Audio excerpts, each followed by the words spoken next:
ஆண்டவர் இயேசு கிறிஸ்துவில் எனக்கு மிகவும் பிரியமான சகோதர சகோதரிகளே,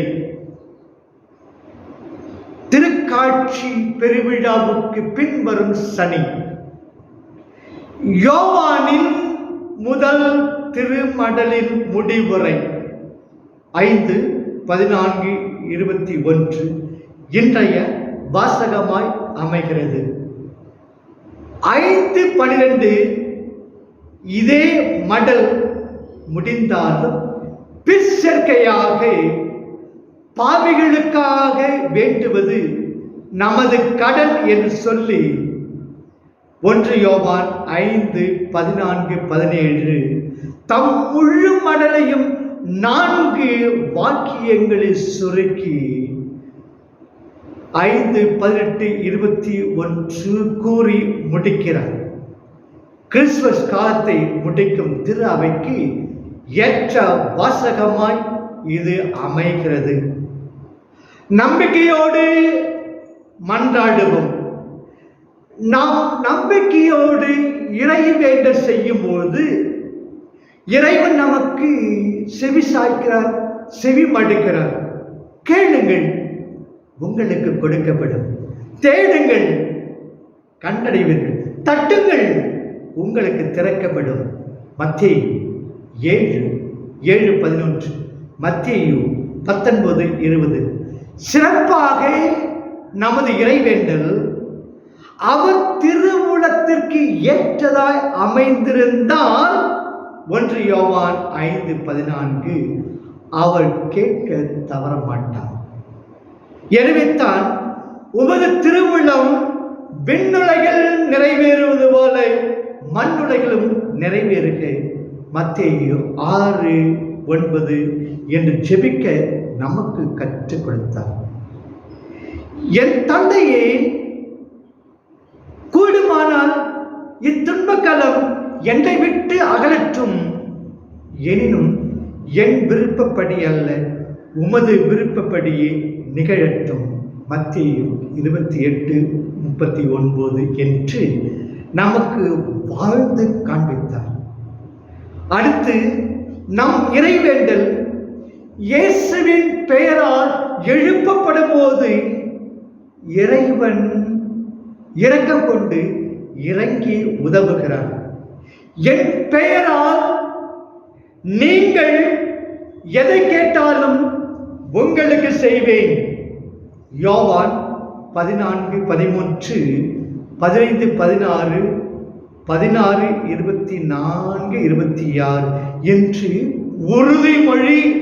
உறுதிபட கூறுகிறார்.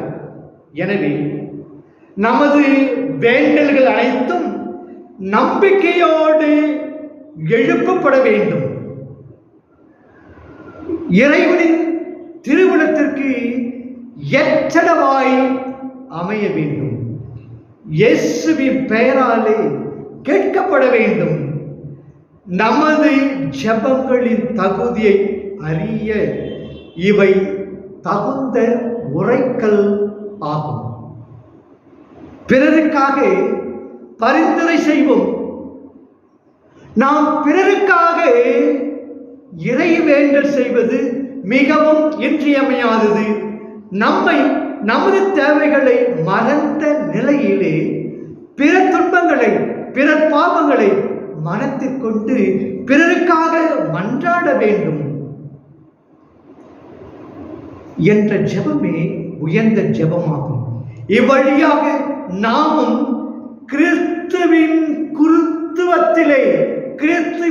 பொது கிறிஸ்துவத்திலே பங்கு பெறுகிறோம்.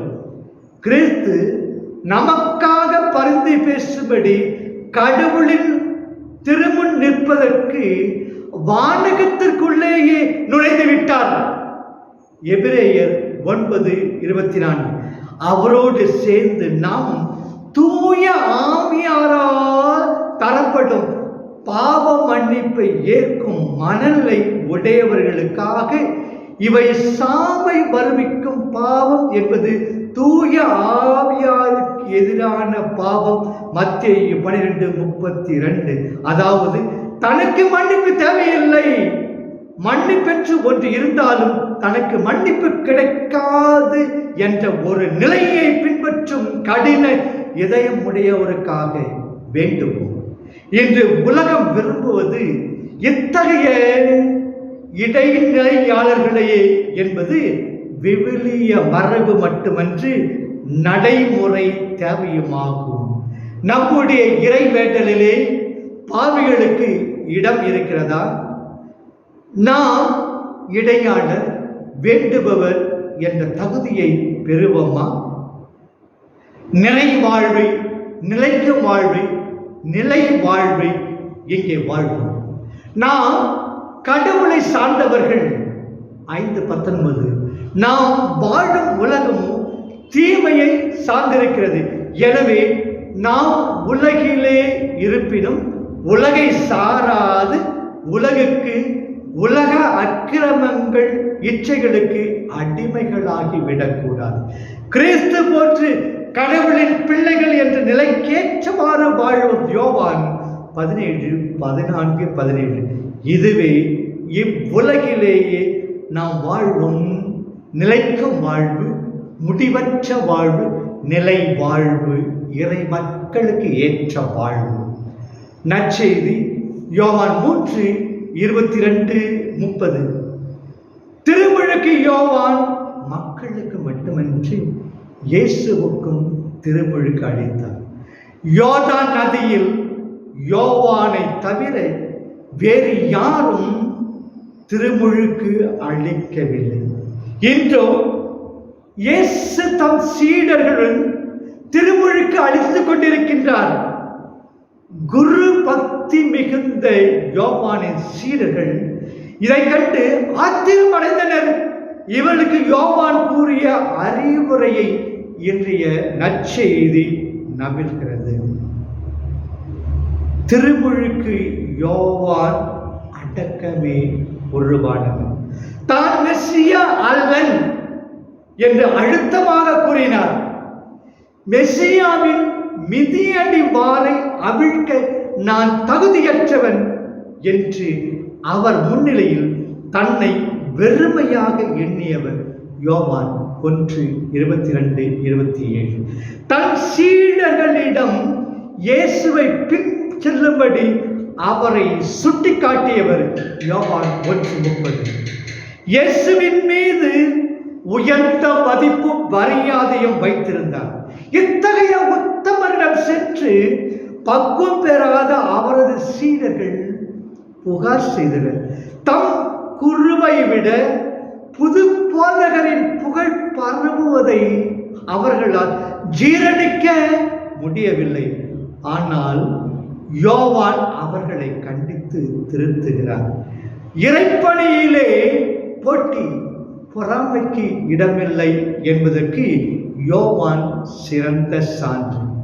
இயேசு வளர தன்னையை தேய்த்து கொண்டார். திருமுழுக்கு யோவான் இயேசுவை வளர வைக்க தன்னை தேய்த்து கொண்டார். இறைவனுக்கும் இஸ்ராயல் இனத்திற்கும் உள்ள உறவை மணமக்களின் உறவுக்கு ஒப்பிடுகிறது இறைவாக்கு. கைவிடப்பட்டவள் என்று இனி நீ பெயர் பெறமாட்டாய், பாழ்பட்டது என்று அழைக்கப்படவாய், அவனில் நான் மகிழ்வுறுகிறேன். உன் நாடு பெயூலா என்று பெயர்படும் மனமுடித்தவள், ஏனெனில் ஆண்டவர் உன்னை விரும்புகிறார். உன் நாடு மனவாழ்வு பெறும். கைவிடப்பட்டவள் என்று இனி நீ பெயர் பெற மாட்டாய், பாழ்பட்டது என்று அழைக்க மாட்டாய். அதற்கான விளக்கம், அவனில் நான் மகிழ்வுறுகிறேன். உன் நாடு பெயூலா என்று பெயர் பெறும் மனமுடித்தவள் என்று பொருள் பெறும்.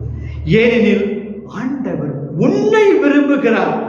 உன் நாடு மன வாழ்வு பெறும். இளைஞன் கன்னி பெண்ணை மணப்பது போல் உன்னை எழுப்பியவர் உன்னை மணந்து கொள்வார். மணமகன் மணப்பெண்ணிலே மகிழ்வது போல் உன் கடவுள் உன்னில் மகிழ்வார். எசாயா 62:4-5. இந்த அடிப்படையில் தான் கிறிஸ்து என்னும் ஒரே மணவாளருக்கு உங்களையும் மன ஒப்பந்தத்தில் பிணைத்துள்ளேன். இந்த அடிப்படையில் தான் கிறிஸ்து என்னும் ஒரே மணவாளருக்கு உங்களை மன ஒப்பந்தம் பிணைத்துள்ளேன். 2 கொரிந்தியர் 11:2 என்கிறார் புனித பவுலடியார்.